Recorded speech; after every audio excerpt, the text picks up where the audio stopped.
Today we're going to show you how to put this on. So just slide that onto the handle like so, and then this screw tip is not even used. It uses this compression collar head. So you slide that in here just like this, and then once it snaps down in, you lock it down into place and tighten it nice and tight with the compression collar. And as you can see, the mop is a little short, but our handle is extendable. So it has the handle actually has the same extension, the same compression collar as the end of the mop head.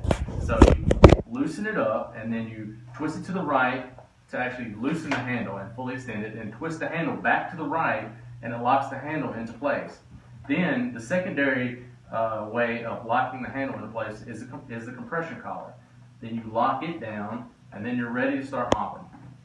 And as you can see right here, there's some dust bunnies on my floor here, and we're just going to scoop a lot of these up, and it just gets them all in a nice neat little pile.